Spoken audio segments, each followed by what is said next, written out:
નમસ્તે બાળ મિત્રો, આજે આપણે વાર્તા કરીશું જેનું નામ છે ઘોડાનો બુદ્ધિ પ્રયોગ.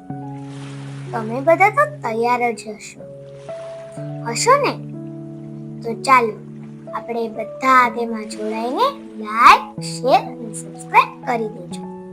તો આપણે હવે વાર્તા શરૂ કરીએ. તમે બધા તૈયાર છો ને? તો ચાલો.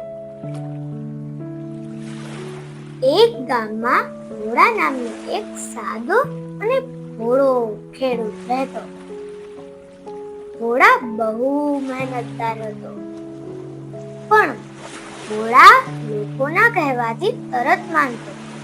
એના ગામમાં સૌ તેનું મજાક ઉડાડવા કે આ ઘોડા તો છે ચોમાસામાં સૂકું. એક દિવસ ગામમાં રાજાના મોકલેલા દૂત આવ્યા અને ઘોષણા કરી કે મહારાજ નવી સ્પર્ધા રાખી છે. જે કોઈ માણસ સૌથી બુદ્ધિશાળી હશે તેના માટે મહારાજ એક વિશેષ ઇનામ રાખશે. ઘોડાએ પણ નામ લખાવ્યું. ગામવાળાએ તેને હસવું શરૂ કર્યું. હા હા હા હા, તારે તો ઊંટ પર સમોસરા બેસાડવાનો જુસ્સો છે. પણ ઘોડા ચૂપ રહી. સ્પર્ધાનો દિવસ આવ્યો.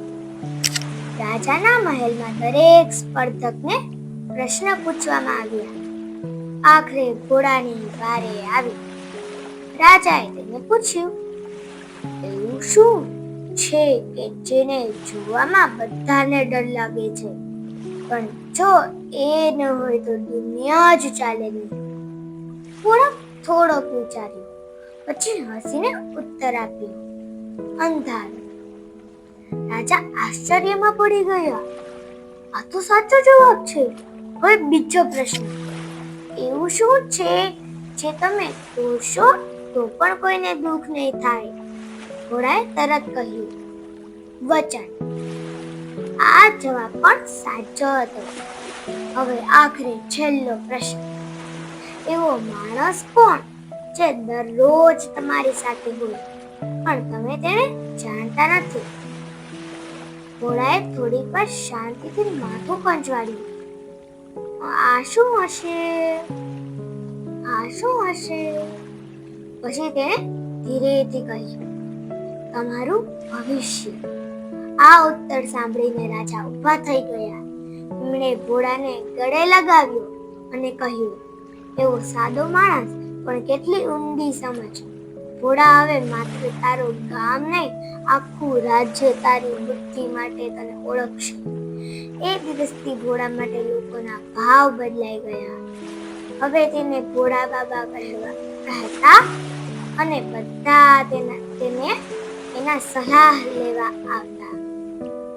આનાથી આપણે એ શીખવા મળે છે, બુદ્ધિ એટલે મોટું જ્ઞાન નહીં, સાચી જગ્યાએ સાચો વિચાર કરવાની કળા છે. Thank you. અને આવી સારી વાર્તા સાંભળવા માટે મારી ચેનલને લાઈક, શેર અને સબસ્ક્રાઇબ કરી દેજો. Thank you.